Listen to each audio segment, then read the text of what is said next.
Back, well, from Donald Trump to Hurricane Matthew and now Charleston County Chairman Elliott Summey's controversial comments, folks here in the Low Country, they are talking. And we're talking about the big stories happening here and around the nation. Charlie James from WTMA joins us.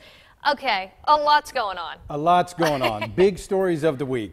The wind, the damage, and how long it's going to take us to recover. And of course, I'm talking about the last presidential debate. Yeah, we're not talking about Hurricane Matthew right now. Now, if you ask Gibbs Knotts over at the College of Charleston, he will tell you that we have long been a contentious society when it comes to politics in America.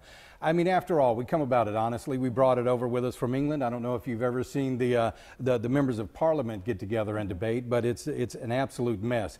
We're getting that way here in the United States, and I think it's shameful. What we saw in the debate the other night was a wrestling match. It really was. It was WWE. I expect them to show up at the next debate, somebody wearing a mask and a cape, jumping off the top rope, trying to put somebody in a figure-4 leg lock.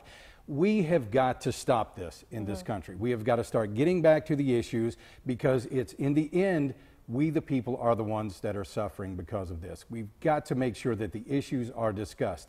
Let the arguing and the bickering stay inside the Beltway. Don't let it affect you at the kitchen table. Don't let it affect your relationships. We see people losing friends on Facebook because of political posts. Facebook is the place where people just put all that out there. Yes, and we've got to stop this. Don't let these politicians, that's what they do.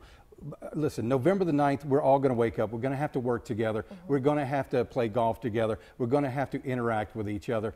Let's be bigger than our system. We can complain now, but after the election, if you didn't vote, you can't complain. No, there'll be plenty of that going on, that's for sure. Speaking of voting, Elliott Summey, and well, I tell you what, if you take a look back a year ago at some of the headlines, Annie, it will seem that not a lot has changed in Charleston. We're still talking about Sergeant Jasper. We're still talking about the flooding, and we're still talking about 526.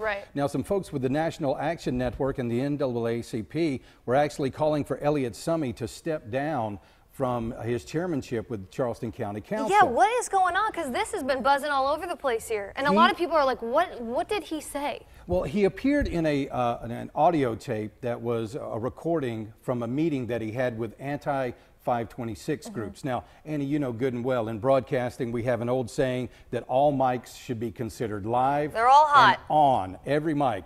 Well, now we need to consider that all cell phones are on and recording.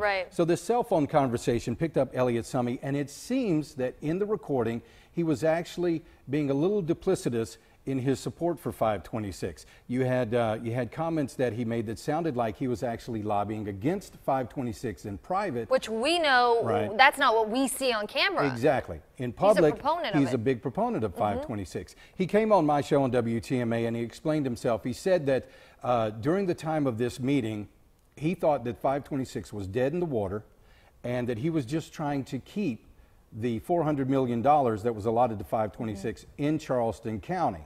Now, you can make up your mind on this. You can check out the interview. I've got it on my podcast at WTMA.com. Go ahead and check that out and make up the minds for yourself. But we've got to have more transparency. I do have to ask this question before we have to wrap up. Why did Coastal Conservation say they leaked this interview?